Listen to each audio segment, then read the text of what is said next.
पहला क्वेश्चन है भाई हमारा अभिकथन वाला है। अभिकथन विद्यालय पाठ्यक्रम को विद्यार्थियों के सांस्कृतिक ज्ञान को उचित स्थान और मूल्य देना चाहिए। ठीक है, इसमें ये बताना है कि ये सही है, गलत है और ए आर की सही से व्याख्या करता है या नहीं करता है।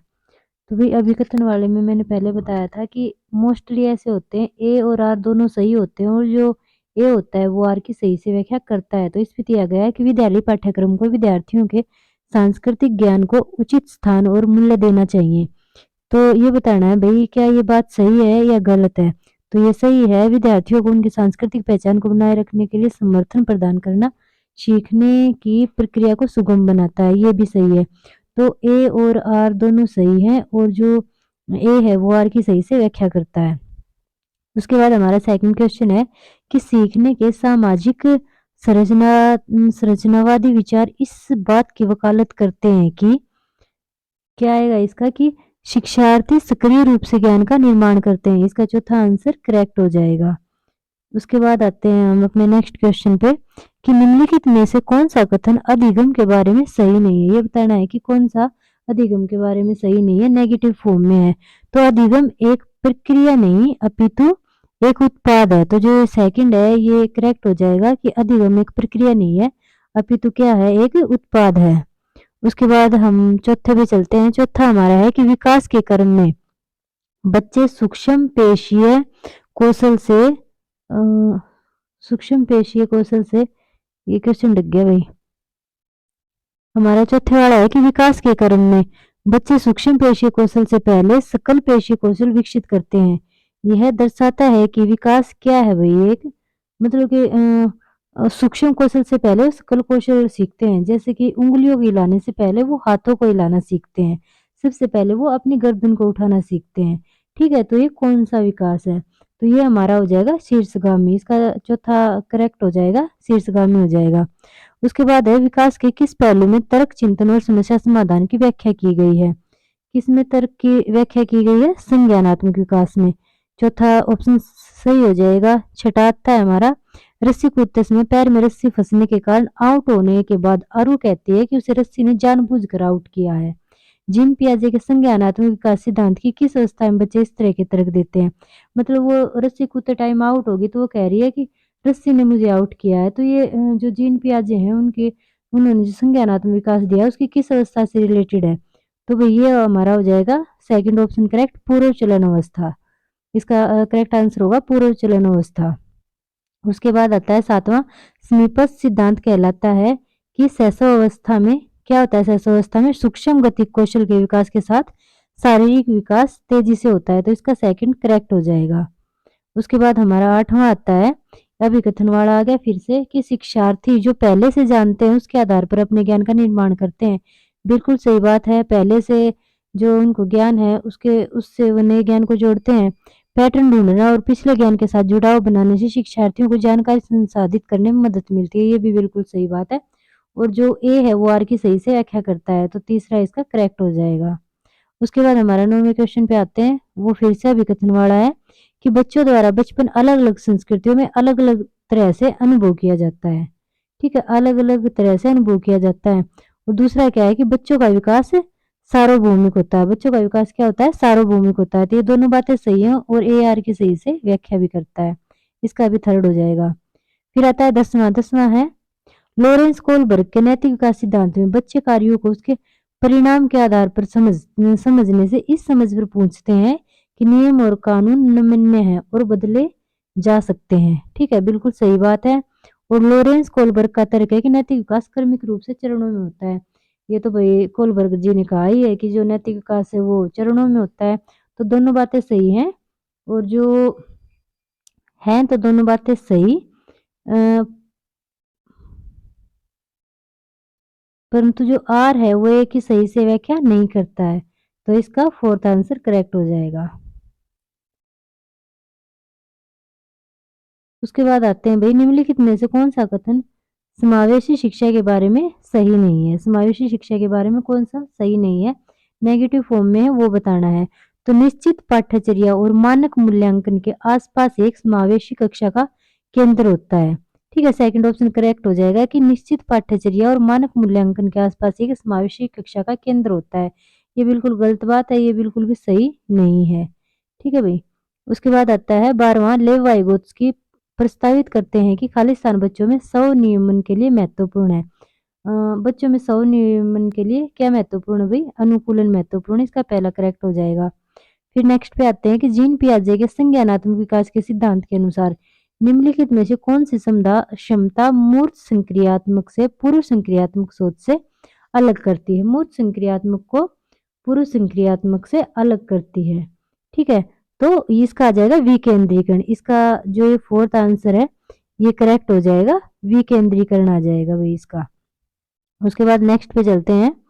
हमारा 14वां है कि निम्न में से किस प्रकार के प्रश्न एक छात्र की जानकारी का गंभीर रूप से मूल्यांकन करने की योग्यता का आकलन करने में मदद करते हैं? मतलब क्या है कि व्यक्ति गंभीर रूप से सोच रहा है, इसका आकलन करने में मदद करते हैं। किस तरह के प्रश्न? जिस प्रश्न में छात्र की व्यक्तिगत राय पूछी जाती है, तो इसका फोर्थ करेक्ट हो जाएगा। जिस प्रश्न में छात्र की व्यक्तिगत राय पूछी जाती है किसी भी टॉपिक पे। फिर 15वां आता है कि निम्नलिखित में से कौन सा कथन संज्ञान और भावनाओं के बीच के संबंध को उपयुक्त रूप से परिभाषित करता है? तो वही 15वें का हमारा हो जाएगा कि भावनाएं और संज्ञान आपस में एक दूसरे पर पारस्परिक रूप से निर्भर होते हैं, तो चौथा आंसर करेक्ट हो जाएगा। फिर 16वां आता है, प्राथमिक कक्षाओं में भाषा का विकास किस प्रकार संसाधित होता है? मतलब भाषा का विकास जो प्राथमिक कक्षाएं हैं उनमें कैसे होता है? जब शिक्षक अमूर्त अवधारणाओं को संदर्भित करने के लिए ठोस उदाहरणों का उपयोग करते हैं, तो इसका थर्ड आंसर करेक्ट हो जाएगा। उसके बाद 17वां है, अभिप्रेरणा के आरोपण सिद्धांत के अनुसार निम्नलिखित में से किससे लगातार कोशिश और बेहतर प्रदर्शन की उम्मीद की जा सकती है? ठीक है, ये बताना है। तो इसका हो जाएगा भाई हमारा फर्स्ट वाला, असफलता और सफलता दोनों के लिए आंतरिक आरोपण।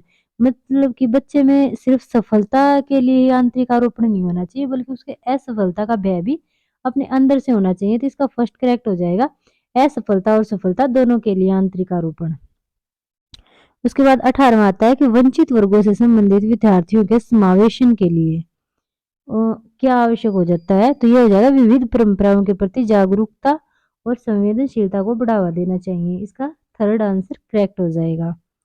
फिर 19वां आता है, कक्षा में खेल प्रतियोगिता में हिस्सा लेते समय तनुज अपने दोस्त से कहता है कि वह भाला फेंकने में हिस्सा नहीं लेगा और कूदने में उसकी बहन हिस्सा ले सकती है, क्योंकि वह एक लड़की है और लड़कियां भाला नहीं फेंक सकती।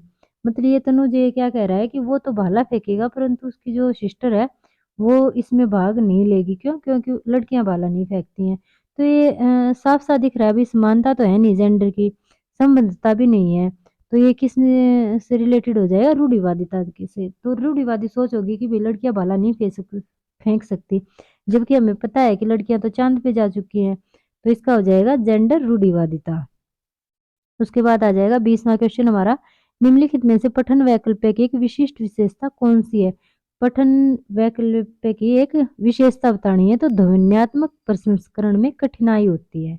ठीक है, ध्वन्यात्मक प्रसंस्करण में कठिनाई होती है। पठन वैकल्पिक का क्या मतलब है? जो पढ़ने संबंधी विकार होते हैं, ठीक है, जिसको हम क्या बोलते हैं? डिसलेक्सिया। क्या बोलते हैं जिसको? डिसलेक्सिया। तो ये बताना है डिसलेक्सिया किससे रिलेटेड है? तो ये ध्वन्यात्मक प्रसंस्करण में कठिनाई होती है। उसके बाद आता है 21वां, निम्नलिखित में से कौन सा कारक समस्या समाधान को बढ़ावा देता है? तो इसका यही हो जाएगा अपसारी चिंतन। थर्ड आंसर करेक्ट हो जाएगा। फिर आता है अपसारी चिंतन खाली स्थान है, जबकि अभिसारी चिंतन खाली स्थान है। ये बताना अपसारी चिंतन क्या है और अभिसारी क्या है? तो इसका आंसर हो जाएगा भाई जो अपसारी चिंतन है, जो अपसारी चिंतन है वो कई उत्तरों को प्रोत्साहित करता है, और जो अभिसारी है वो एक सही समाधान को बढ़ावा देता है। ठीक है, इसका ये वाला करेक्ट हो जाएगा। थर्ड करेक्ट हो जाएगा कि जो अपसारी चिंतन वो कई उत्तरों को प्रोत्साहित करता है और अभिसारी चिंतन एक सही समाधान पर स्थिर रहता है। उसके बाद हमारा 23वां आता है कि निम्नलिखित में से किसे रचनात्मक मूल्यांकन नहीं माना जाएगा? नेगेटिव फॉर्म में किसे नहीं माना जाएगा? तो इसका चौथा ही करेक्ट हो जाएगा कि छात्रों और शिक्षकों को अग्रगामी प्रतिपुष्टि प्रदान करने के लिए कक्षा के दौरान दिया गया जो मूल्यांकन है वही उसी को हम रचनात्मक मूल्यांकन नहीं मानेंगे, क्योंकि ऊपर वाले देखेंगे तो वो सारे रचनात्मक मूल्यांकन के उदाहरण हैं। उसके बाद 24वां है कि निम्नलिखित में से उपयोगी प्रतिपुष्टि की एक विशेषता कौन सी नहीं है? तो ये व्यापक और सामान्य होती है, ये विशेषता नहीं है प्रतिपुष्टि की। उसके बाद हमारा 25वां है कि हार्वर्ड गार्डनर के बहुबुद्धि के सिद्धांत के अनुसार निम्न में से कौन सा सेट बुद्धि और उससे संबंधित विशेषताओं के सही मेल का प्रतिनिधित्व करता है? तो अंतर्वैयक्तिक, दूसरों को समझने और उनके साथ संबंध स्थापित करने का कौशल। ठीक है, इसका 25वें का, परंतु ये गलत हो जाएगा भाई, बहुबुद्धि वाला हो जाएगा, ये संगीत में प्रदर्शन या रचना। ठीक है, इसमें वो हार्डनर के बहुबुद्धि सिद्धांत का पूछ लिया। ठीक है, तो ये हो जाएगा संगीत में प्रदर्शन या रचना करने का कौशल। इसका पहला आंसर करेक्ट हो जाएगा। उसके बाद 26वें पे आते हैं, निम्नलिखित में से कौन आंतरिक अभिप्रेरणा का सही वर्णन करता है?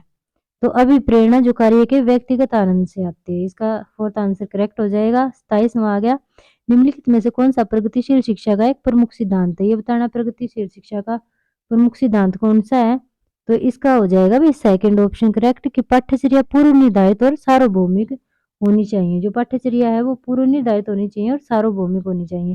सेकंड ऑप्शन करेक्ट हो जाएगा। उसके बाद 28वां है कि बाध्यता एक खालिस्तान स्थिति है जबकि अक्षमता एक खालिस्तान स्थिति है। तो क्या है भाई, बाध्यता तो एक जैविक है, बाध्यता एक क्या है, जैविक स्थिति है, और जबकि अक्षमता क्या है, एक कार्यात्मक स्थिति है। तो इसका थर्ड आंसर करेक्ट हो जाएगा। 29वां आता है फिर हमारा, निम्न में से कौन सा आलम्बन के उदाहरण है? इसमें बोलकर सोचो, ये भी उदाहरण है, संकेत और इशारे भी है, प्रश्न भी है, आधा हल किया हुआ उदाहरण भी है।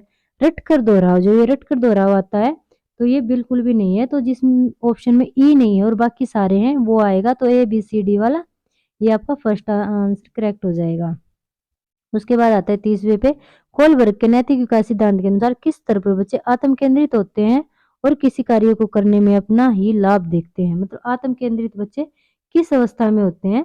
तो इसका भी सेकंड ऑप्शन ही करेक्ट हो जाएगा, कि तीसरे स्तर के 5वें चरण में बच्चे आत्म केंद्रित होते हैं और सिर्फ अपना लाभ देखते हैं। उसके बाद गणित का पोर्शन आता है, गणित का की देखते हैं भाई, निम्नलिखित में से कौन सा कथन सही है ये बताना है। तो इसका हो जाएगा कि जो एक है वो न तो अभाज्य है और न ही भाज्य संख्या है। एक ना ही तो अभाज्य है न भाज्य संख्या है, तो इसका सेकंड आंसर करेक्ट हो जाएगा। दूसरा है, 2 से 2/3 समकोणों में डिग्रियों की संख्या कितनी है? ये बतानी है कि 2 से 2/3 में डिग्रियों की संख्या कितनी है? तो इसका हो जाएगा फर्स्ट आंसर 240 करेक्ट आंसर हो जाएगा।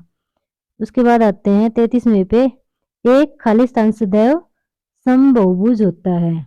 जो एक होता है वो सदैव क्या होता है, एक वर्ग होता है। एक वर्ग सदैव समबहुभुज होता है, जो वर्ग होता है सदैव समबहुभुज होता है। उसके बाद 34वां है कि पार्सल भेजने की दर नीचे दी गई है। पार्सल का भार 50 ग्राम है और 1500 पार्सल का भार, प्रत्येक अतिरिक्त 50 ग्राम के लिए 7 रुपये। मीना अपनी सहेली चारू को पार्सल भेजना चाहती है जो दिल्ली में है। पार्सल का भार 350 ग्राम। दरों को देखकर पार्सल भेजने की सही राशि का चुनाव कीजिए। तो भाई इसका हो जाएगा 34वें का हो जाएगा हमारा सेकंड आंसर 57। उसके बाद आता है 35वां, गणित के शिक्षण में विभिन्न प्रकार के तरीकों के लिए निम्नलिखित में से कौन सा सत्य नहीं है? तो यह नेगेटिव फॉर्म में है, ये याद रखना है।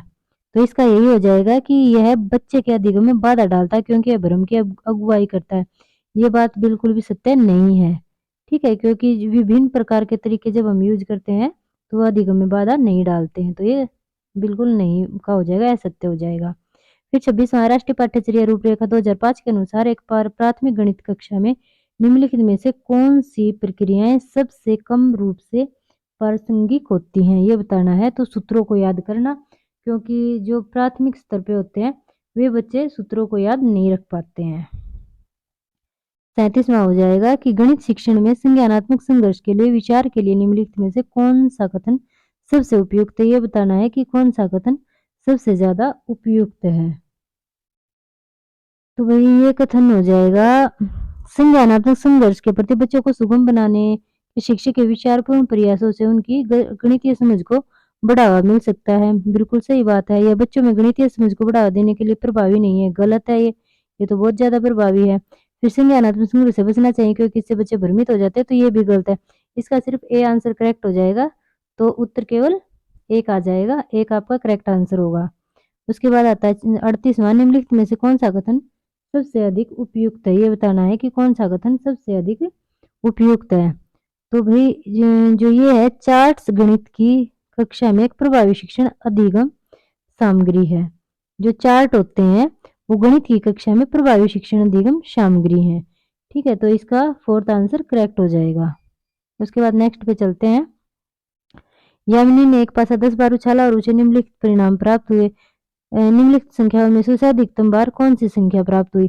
तो भाई इसमें देखो 3 बार आया हुआ है, तो इसका आंसर 3 हो जाएगा, मतलब कि फोर्थ आंसर करेक्ट हो जाएगा। निम्नलिखित में से कौन सा स्कूली गणित में इबारती सवालों के लिए सही है? इबारती सवाल कौन से होते हैं? वर्ड प्रॉब्लम वाले। ठीक है, तो इबारती सवालों के लिए कौन सा सही है ये बताना है, तो इसका हो जाएगा थर्ड। इबारती सवाल उन अभ्यासों को संदर्भित करते हैं जहां बच्चा परिस्थितियों को एक ऐसा औपचारिक रूप देता है जिसमें गणितीय तकनीकों को लागू लागू किया जा सकता है। उसके बाद आता है भाई 25454 प्राप्त करने के लिए 19,009 9,099 और 9,009 के योग में से क्या घटाना होगा, ये बताना है। तो भाई इसका करेक्ट आंसर हो जाएगा 2। फिर आता है 1 मिलीमीटर बराबर है किसके बराबर है 1 मिलीमीटर, तो इसका हो जाएगा भाई फोर्थ ऑप्शन करेक्ट, 0.1 सेंटीमीटर के बराबर, इसका फोर्थ आंसर करेक्ट हो जाएगा।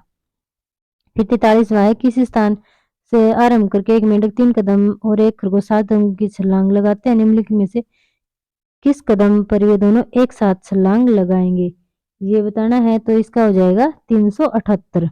कितने पे लगाएंगे भाई? 378 पे लगाएंगे एक साथ छलांग। उसके बाद आते हैं 44वां, निम्नलिखित में से कौन सा मॉडल शुरुआती कक्षा के शिक्षार्थियों में इकाई और सैकड़े के संबंध के बारे में अवधारणात्मक समझ विकसित करने के लिए सबसे उपयुक्त है? तो मुद्रा। मुद्रा क्या होता है? पैसे।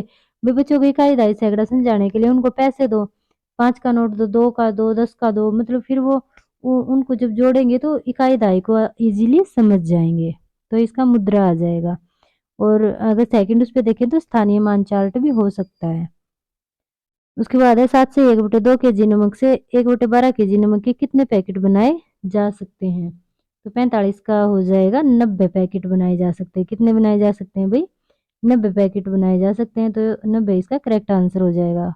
फिर 40वां आता है, कक्षा 3 के एक विद्यार्थी ने 26 गुणा 5 को इस प्रकार हल किया, 26, 5 और 1030 लिख दिया उसने।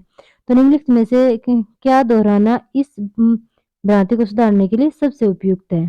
ठीक है, तो उसने क्या गलती की? उसने हसल नहीं लगाई, हसल लगा के उसने नहीं किया ये सवाल सोल्व, तो इसका क्या हो जाएगा? पुनर्समूहीकरण की अवधारणा। ठीक है, पुनर्समूहीकरण की अवधारणा की भाई उसने असल नहीं लगाई थी। उसके बाद 47वां है कि निम्नलिखित में से कौन से आरंभिक शिक्षा अवधारणा से के बनने से संबंधित है, ये बताना है। तो ये हो जाएगा भाई एकीकी संगति। ठीक है भाई, पदानुक्रमिक समावेशन ये भी ठीक है, मूलभूत संक्रियाएं ये गलत है।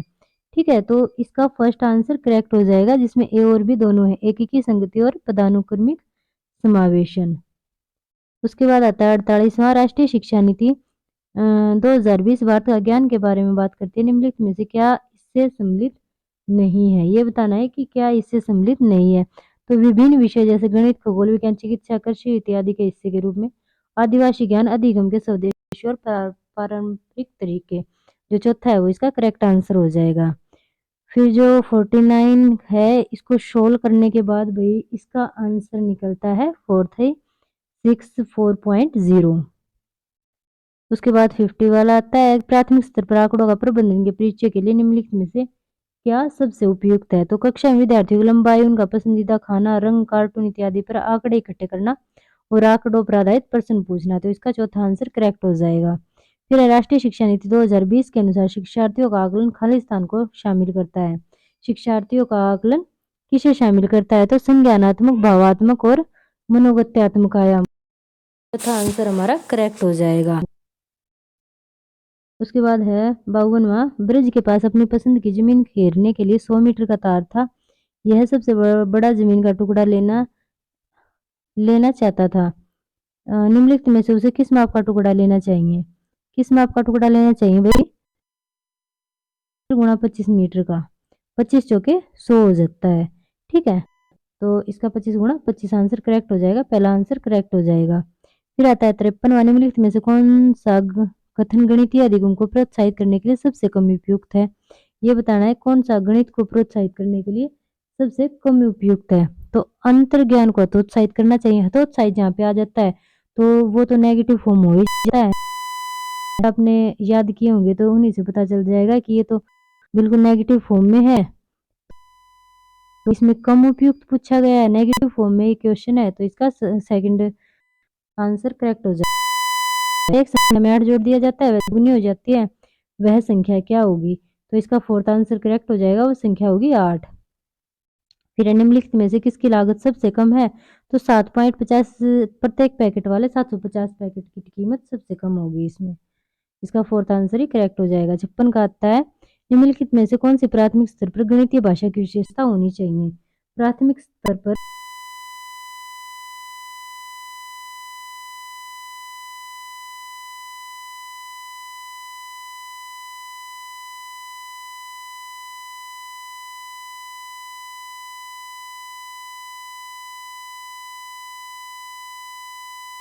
का मतलब करेक्ट हो जाएगा। है जब शिक्षिका बनाया गया टेस्ट के उद्देश्यों कसौटी को पूरा करते हैं तब मूल्यांकन हो जाएगा। फिर चरण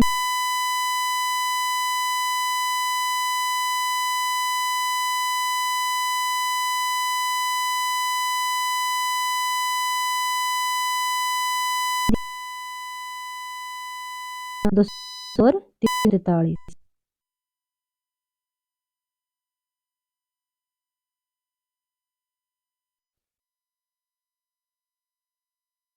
है।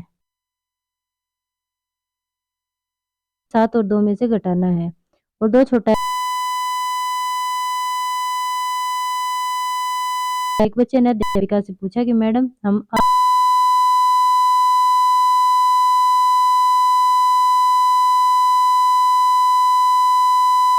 उपयोग करना चाहिए और पुनर्समूहीकरण की प्रक्रिया चाहिए, तो इसका फोर्थ करेक्ट हो जाएगा।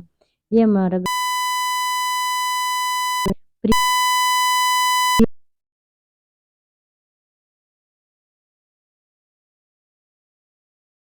से कई किलोमीटर ही पहली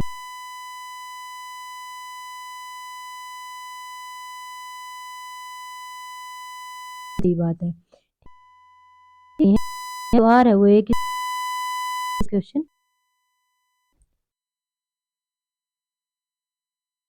सबसे अच्छा दर्शाता है। ये बताना है कि बाल केंद्रित रणनीतियों को सबसे अच्छा कौन दर्शाता है? अच्छा, और जो प्रदर्शन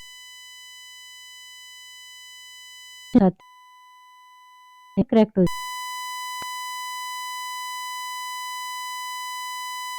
समूह कैसे बनाएंगे? ये बताना है कि समूह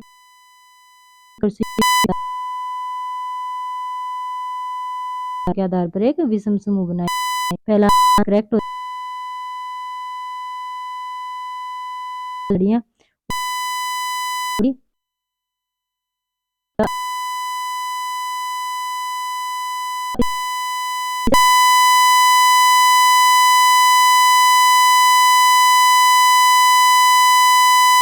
आपसे वस्तुएं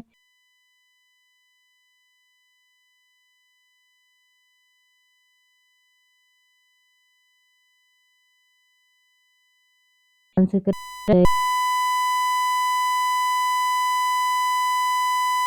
समग्र तरीके से व्यापक आकलन कर सकता है।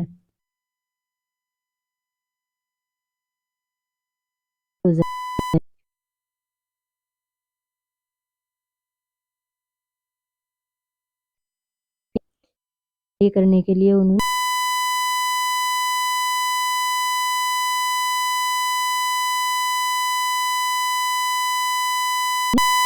है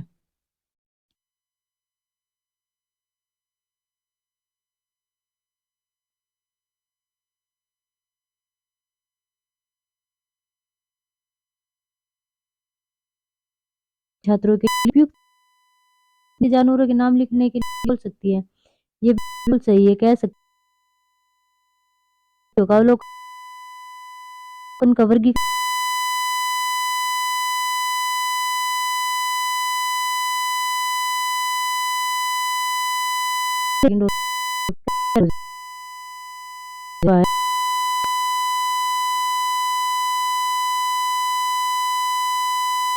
है।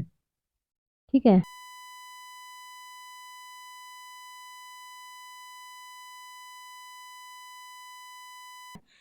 आंसर करेक्ट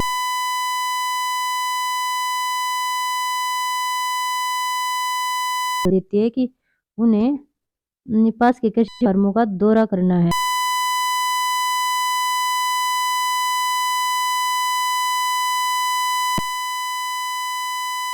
जो फोटो वगैरह कलेक्ट करने हैं, तो कौशल के किस ओर संकेत करते हैं, ये बात बतानी है। पूछेंगे, प्रयोग करेंगे और संवेदनशीलता दिखाएंगे। तो फोर्थ आंसर करेक्ट हो जाएगा। फिर 17वां आता है, निम्नलिखित में से कौन सा समूह प्राथमिक स्तर पर ईवीएस के थीमों को दर्शाता है? तो भोजन, पदार्थ और आवास। इसका फोर्थ आंसर करेक्ट हो जाएगा, भोजन, पदार्थ और आवास। उसके बाद 71वां आता है, डॉक्टर मरीजों में मलेरिया की पहचान के लिए खून की जांच कराने के लिए निर्देशित करता है। खून की जांच से क्या होता है? उसमें उपस्थित जीवाणुओं का पता चलता है। सेकंड आंसर करेक्ट हो जाएगा। 72 का आता है, ईवीएस की पाठ्य पुस्तकों को विद्यार्थी स्कूल के जीवन को उनके बाहर के जीवन से जोड़ने की एनसीएफ 2005 की सिफारिश को प्रतिबिंबित करना चाहिए। इसका अर्थ क्या है? इसका अर्थ है पाठ्य पुस्तकें विद्यार्थियों को उनके आसपास के सभी स्रोतों के माध्यम से ज्ञान का निर्माण करने में सहायता करती हैं। तो पहला आंसर करेक्ट हो जाएगा। फिर 73 है, घड़ शीर्षक से संबंधित निम्नलिखित कथनों में से कौन सा एक कथन सही नहीं है? कौन सा कथन सही नहीं है, ये बताना है। तो यह तालाब आज भी प्रयोग में है, ये कथन सही नहीं है, क्योंकि ये तालाब अब प्रयोग में नहीं है।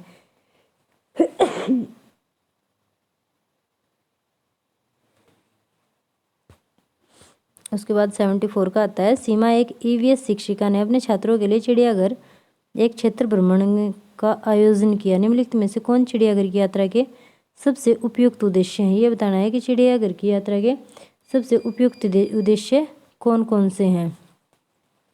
चिड़ियाघर के जानवरों के नाम याद रखना, सही बात है। जानवरों से संबंधित अवधारणाओं को जोड़ना, ये भी सही है। प्रक्रिया कौशल को बढ़ावा देना, ये भी सही है। चिड़ियाघर में छात्रों के सीखने का आंकलन, ये गलत है। ठीक है, तो इसका थर्ड सही हो जाएगा, ABC वाला। फिर 75वां, रवि ने एक गिलास में जल लिया, उसमें उसने एक साबुत नींबू डाल दिया, फिर वह उस गिलास में बहुत सारा नमक डालता है, आधा चम्मच एक बार में। कुछ समय पश्चात उसने पाया कि नींबू जल में तैरने लगेगा। अभी पानी में अगर नमक डाल के नींबू डालते हैं तो तैरने लगता है। उसके बाद 76वां है, NCERT की EVS पाठ्यपुस्तिका में एक अध्याय में वहीदा का प्रिज्म और नौसेना में डॉक्टर के रूप में उनके अनुभव का वर्णन है। इसे शामिल करने के क्या कारण है, ये बताने हैं। तो इसका हो जाएगा भाई 2, जो सेकंड है वो करेक्ट आंसर हो जाएगा। उसके बाद निम्नलिखित में से कौन सी रणनीति भोजन थीम को पढ़ाते समय पूछताछ को बढ़ावा देती है? कौन सी रणनीति पूछताछ को बढ़ावा देती है? तो छात्रों से उनके परिवार के सदस्यों की खाने की पसंद का पता लगाने के लिए कहना। उसके बाद है 78वां, अभिकथन दिया है कि बोरा असम में उपयोग की जाने वाली धान का एक सामान्य प्रकार है। ठीक है, तो बिल्कुल सही है। धान की खेती चिकनी मिट्टी में अच्छी होती है, इस फसल को प्रचुर मात्रा में पानी चाहिए, ये भी बात सही है। तो ये दोनों कथन सही हैं, थर्ड आंसर करेक्ट हो जाएगा। 79 का आता है, कक्षा 3 के EVS शिक्षक एलेक्स ने हम चीज़ें कैसे बनाते हैं थीम की शुरुआत करते हुए अपने छात्रों को कागज़ की रंगीन पट्टियों को काटने और पट्टियों को चटाई बनाने में मदद की। एक सुंदर चटाई बनाने के लिए किनारों को एक साथ चिपकाया जाता है। निम्नलिखित में से किस उद्देश्य से एल्कस को अपने छात्रों को ध्यान केंद्रित करने में मदद करनी चाहिए, ये बताना है। तो भाई इसका हो जाएगा रंग पैटर्न के बारे में सीखना और सौंदर्य बोध विकसित करना, सही बात है। इस गतिविधियों को बुनकरों द्वारा की जाने वाली बुनाई से संबंधित करना, ये भी सही है। चटाई को बनाने की विधि के चरणों को याद करना, यहाँ पे याद करना आ गया। तो भाई ये नेगेटिव टैग वर्ड है तो ये होगा नहीं, तो जिसमें A, B और D तीनों हैं वो हो जाएगा। तो थर्ड ऑप्शन करेक्ट हो जाएगा। फिर है 80वां, अलबरूनी के बारे में निम्नलिखित कथनों में से कौन सा कथन सही नहीं है। नेगेटिव फॉर्म में है कि कौन सा कथन सही नहीं है। तो उसने भारत के उस समय के तालाबों के बारे में कुछ भी नहीं लिखा, ये बात गलत है। कौन सी बात गलत है? कि उसने तालाबों के बारे में कुछ भी नहीं लिखा, क्योंकि उसने तालाबों के बारे में लिखा है। तो फर्स्ट आंसर करेक्ट हो जाएगा। 81वां है, जोड़ से संबंधित निम्नलिखित में से कौन सा एक कथन सही है। भाई जोड़ जो गाँव में रहते हैं उन्होंने जोड़ वगैरह देखे होंगे। तो जो जोड़ हैं वो क्या करते हैं, इसका पहला सही हो जाएगा कि आसपास के कुओं में ज़मीन का पानी इकट्ठा करते हैं। ठीक है, आसपास के कुओं में ज़मीन का पानी इकट्ठा करते हैं, तो फर्स्ट आंसर करेक्ट हो जाएगा। फिर 82वां है, उस वस्तु का द्रव्यमान ज्ञात कीजिए जिसका घनत्व 12 ग्राम मिलीमीटर और आयतन 3 मिलीमीटर है। ठीक है, तो इसका हो जाएगा 36 ग्राम। 83वां है, अभिकथन दिया है, हम अधिक ऊंचाई की तुलना में समुद्र तल पर आसानी से खाना बना सकते हैं। सही बात है, अधिक ऊंचाई पर पानी का क्वथनांक बढ़ जाता है, ये भी बात सही है। दोनों सही हैं, और जो ये है वो आर की सही से व्याख्या करता है। उसके बाद है भाई 84वां, पक्षियों का अध्ययन करने वालों ने यह प्रशिक्षण किया कि पक्षियों की एक विशेष प्रजाति में नर पक्षी अपने अपने घोंसले बनाते हैं। मादा पक्षी उन सभी घोंसलों को देखती हैं, उनमें से उसे जो सबसे अच्छा लगता है उसमें वह अंडे देने का निश्चय करती है। इस पक्षी का क्या नाम है? तो इस पक्षी का नाम है वीवर पक्षी। कौन सा पक्षी? वीवर पक्षी। तो चौथा आंसर हमारा करेक्ट हो जाएगा। उसके बाद 85वां है, थीम परिवार और मित्र ईवीएस के एक प्रमुख थीम है और पौधे और जानवरों को परिवार और मित्र के उप थीम के रूप में प्रस्तुत किया जाता है। सही बात है, थीम के द्वारा मनुष्य और जीवन के अन्य रूपों की अन्य शक्ति पर प्रकाश डाला जाता है। ठीक है, तो भाई ये भी बात सही है, परंतु जो अभिकथन है वो कारण की सही से व्याख्या नहीं करता है, तो इसका फोर्थ आंसर करेक्ट हो जाएगा। व्याख्या नहीं कर पा रहा है, बाकी दोनों ठीक है। फिर उसके बाद है 86वां, प्रत्येक परिवार में सदस्यों की संख्या और पानी की अनुमानित मात्रा की खपत का पता लगाने के लिए छात्र अपने घर और पड़ोस में एक सर्वेक्षण करते हैं। इस गतिविधि के माध्यम से कौन से कौशल और प्रक्रियाएं विकसित की जा सकती हैं, ये बताना है कौन से कौशल विकसित किए जा सकते हैं। तो इसका हो जाएगा कि वे अनुमान लगाते हैं, सबसे पहले तो अनुमान लगाते हैं। ठीक है, कौन कितना पानी बरत रहा है, फिर प्रयोग करते हैं, फिर अवलोकन करते हैं, तो इसका सेकंड ऑप्शन करेक्ट हो जाएगा। उसके बाद नेक्स्ट है, हरियाणा के सीमावर्ती राज्य कौन से हैं? हिमाचल प्रदेश, राजस्थान, उत्तर प्रदेश। तीसरा आंसर करेक्ट हो जाएगा।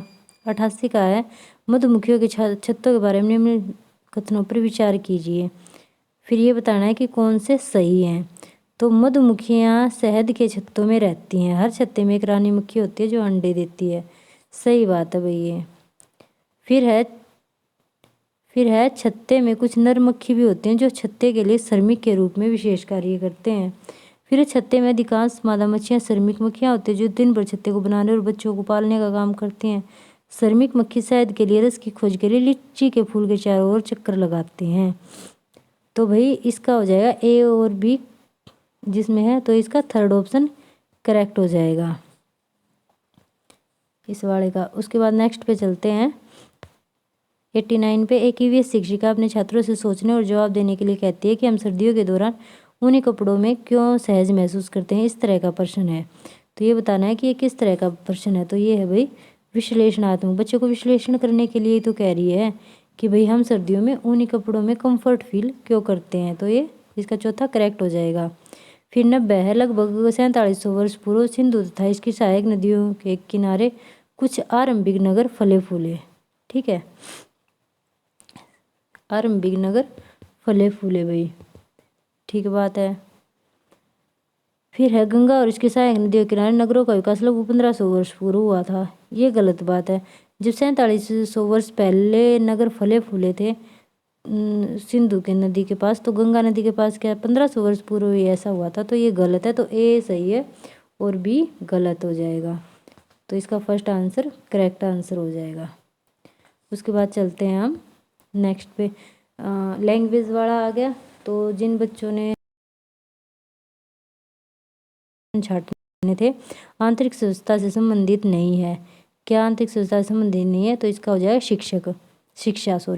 फिर बुनियादी में प्रत्यय है, तो प्रत्यय ई हो जाएगा, बिल्कुल सही है, सेकंड आंसर करेक्ट हो जाएगा। फिर आंतरिक व्यवस्था से क्या तात्पर्य है, ये बताना है कि आंतरिक स्वच्छता से तात्पर्य क्या है, मन के बुरे भावों को दूर करना। ये भी इसका फोर्थ आंसर करेक्ट हो जाएगा। फिर अगर गद्यांश के अनुसार मनुष्य के लिए खालिस्तान सर्वाधिक महत्वपूर्ण है, मनुष्य के लिए क्या महत्वपूर्ण है, विचारों और भावों की पवित्रता या फिर शांति, प्रेम और बाह्य स्वच्छता। तो इसका हो जाएगा शांति, प्रेम और बाह्य स्वच्छता, क्योंकि मनुष्य के लिए आंतरिक स्वच्छता भी महत्वपूर्ण और बाह्य स्वच्छता भी। तो इसका पहला आंसर करेक्ट हो जाएगा। उसके बाद है समूह से भिन्न अर्थ चुनिए। तो इसका स्वच्छ हो जाएगा, क्योंकि बाकी सारे भावनात्मक हैं। तो इसका स्वच्छ हो जाएगा। फिर है बाह्य स्वच्छता का मूलाधार आंतरिक स्वच्छता है। वाक्य का आशय क्या है? तो इसका आशय है कि जो बाहरी स्वतंत्रता है और जो आंतरिक स्वतंत्रता है वो दोनों आवश्यक होती है। तो थर्ड आंसर इसका करेक्ट हो जाएगा। बाहरी और भीतरी दोनों स्वच्छताएं आवश्यक होती हैं। फिर ऐसा 47वां निम्न में से किसमें विशेषण विशेष्य का संबंध नहीं है? तो शिक्षा और पर्यावरण में इसका फर्स्ट आंसर करेक्ट हो जाएगा। फिर बुनियादी आवश्यकता क्या है? बाहरी और भीतरी स्वच्छता और निर्मलता। ये भी बिल्कुल सही है, पहला सही हो जाएगा। फिर विधान में एक प्रत्यय लगाने पर क्या बनेगा? तो वैधानिक बनेगा। इसका भी फर्स्ट आंसर करेक्ट हो जाएगा। फिर पोएम दी है, हमें मिली आज़ादी वीर शहीदों के बलिदान से, आज़ादी के लिए हमारी लंबी चली लड़ाई थी, लाखों लोगों ने प्राणों से कीमत बड़ी चुकाई थी, व्यापारी बनकर आए और छल से हम पर राज किया, हमको आपस में लड़वाने की नीति अपनाई थी, हमने अपना गौरव पाया अपने स्वाभिमान से, हमें मिली आज़ादी वीर शहीदों के बलिदान से। तो आज़ादी मिलने का श्रेय किसे दिया गया है? वीरों के बलिदान को। बिल्कुल सही है, पहला करेक्ट हो जाएगा। नीति शब्द में किस प्रत्यय का प्रयोग किया गया है? तो नीति शब्द में बड्डी का प्रयोग किया गया है। फिर है देश की स्वतंत्रता के लिए क्या किया था भाई? अपने जीवन की आहुति दी थी। चौथा करेक्ट हो जाएगा। कविता में किस छल की बात की गई? व्यापारी बनकर हमें गुलाम बनाने की। तीसरा करेक्ट हो जाएगा। देश को स्वतंत्रता प्राप्त करने में एक लंबा समय लगा था। यह भाव कविता किस अंश में प्रतिबिंबित है? लंबी चली लड़ाई थी। फिर है स्वाभिमान का संधि विच्छेद है स्वजमा अभिमान। निम्नलिखित में से कौन सा प्राथमिक स्तर पर पुस्तकालय के प्रयोग के बारे में सही नहीं है? नेगेटिव फॉर्म में है, ये बताना है। ठीक है कि भाई कौन से वाला सही नहीं है। नेगेटिव और पॉजिटिव फॉर्म का डिफरेंस देख लिया करो। तो पुस्तकालय में पाठ्य पुस्तकों का सहस्वर पठन सर्वाधिक उपयुक्त रूप से हो सकता है। भाई ये बात गलत है। पुस्तकालय में क्या होता है? लाइब्रेरी होती है। तो लाइब्रेरी में क्या हम सहस्वर पाठन कर सकते हैं, बोल बोल के पढ़ सकते हैं? तो ये बिल्कुल गलत हो जाएगा। तो यही सही नहीं है। उसके बाद नेक्स्ट आता है कि कौन सा उपागम विधि बच्चों को भाषा की कक्षा में उनकी अपनी सहजात भाषा का प्रयोग करने के लिए प्रोत्साहित नहीं करता है? ये बताना है। तो ये हो जाएगी हमारी प्रत्यक्ष विधि। कौन सी हो जाएगी? हमारी प्रत्यक्ष विधि। उसके बाद नेक्स्ट पे चलते हैं। साक्षरता अर्जित करने के लिए किसमें निपुणता होनी चाहिए? तो ध्वन्यात्मक जागरूकता और प्रवाह। तीसरा करेक्ट हो जाएगा। फिर राष्ट्रीय पाठ्यचर्या रूपरेखा द्वारा रेखांकित दक्षताओं को प्राप्त करने में प्रत्येक बच्चे की प्रतिभागिता को समर्थन देने वाला समावेशी स्वागतीय और आनंदमय परिवेश सर्वाधिक उपयुक्त तरीके से कैसे सर्जित किया जाता है? तो विकास के विभिन्न आयामों से बच्चे के कार्य का प्रदर्शन करके। तो पहला करेक्ट हो जाएगा। फिर 10वां कौन सा उपागम विधि शिक्षार्थियों की जीवन की वास्तविक परिस्थितियों में भाषा प्रयोग के मुख्य लक्ष्य से संबंधित है? तो 10वें का भी करेक्ट आंसर पहला हो जाएगा, प्रत्यक्ष विधि। कौन सी विधि भाई? प्रत्यक्ष विधि। फिर 11वां है, कक्षा 5 की एक विद्यार्थी कहती है, मैं अपना काम अध्यापक को देने से पहले सटीकता के लिए अंतिम रूप से भी जांचती हूँ। यह विद्यार्थी लेखन के किस चरण पर है? किस चरण पर है भाई? पुनः प्रारूपण नहीं, पर प्रूफ रीडिंग पे। किस पे है भाई? प्रूफ रीडिंग पे। तो पहला आंसर करेक्ट हो जाएगा। उसके बाद है कक्षा 3 की अध्यापिका अपनी कक्षा में पठन कोना सर्जित करना चाहती है। बच्चों के लिए पुस्तकों का चयन करते समय निम्नलिखित में से किस प्रश्न को सबसे अधिक महत्वपूर्ण मानना चाहिए? तो क्या पुस्तकें तीसरी कक्षा के पठन पाठ्यचर्या के लक्ष्य को संबोधित करने में मदद करेंगी? तो पहला आंसर करेक्ट हो जाएगा। फिर 113 का, एक अध्यापिका कक्षा 2 के विद्यार्थियों के लिए विविध प्रकार की शिक्षण अधिगम सामग्री जुटाना चाह रही है। निम्नलिखित में से कौन से मानदंड TLM के चयन के लिए सही नहीं है? ये बताने हैं। तो भाई इसका हो जाएगा सेकंड, चयनित सामग्री सिर्फ बच्चों द्वारा बनाई गई होनी चाहिए और फिसलन को बचाने के लिए कुछ खुरदरी होनी चाहिए। ठीक है, इसमें ये बताना था सही नहीं है, नेगेटिव फॉर्म में है। तो क्या कोई भी चीज़ वो सही हो सकती है जो कि बच्चों द्वारा बनाई गई हो? ठीक है, तो इसलिए ये गलत हो जाएगा। हमें बच्चों से थोड़ी ना बनवाना होता है, बच्चे बेचारा बाल मजदूर थोड़ी ना होते हैं। उसके बाद आता है 114वां। कक्षा 3 की अध्यापिका ने अपने शिक्षार्थियों से कहा कि वे अपने सहपाठियों से सकना शब्द के प्रयोग की योग्यता से संबंधित 5 प्रश्न पूछे, जैसे कि तुम क्या कर सकते हो, गतिविधियों का यह प्रकार किसके लिए है? तो ये हो जाएगा मौखिक प्रवाह अभ्यास के लिए। किसके लिए है? मौखिक प्रवाह अभ्यास के लिए। तो हमारा थर्ड आंसर करेक्ट हो जाएगा। फिर निम्नलिखित में से कौन सा साक्षरता शिक्षण उपागम अक्षरों और ध्वनि के बीच संबंध पर बल देता है, ये बताना है। तो ध्वनि विज्ञान निर्देश सेकंड करेक्ट हो जाएगा। निम्नलिखित में से कौन सा व्याकरण शिक्षण को प्रभावशाली तरीके से पढ़ाने के बारे में सही नहीं है?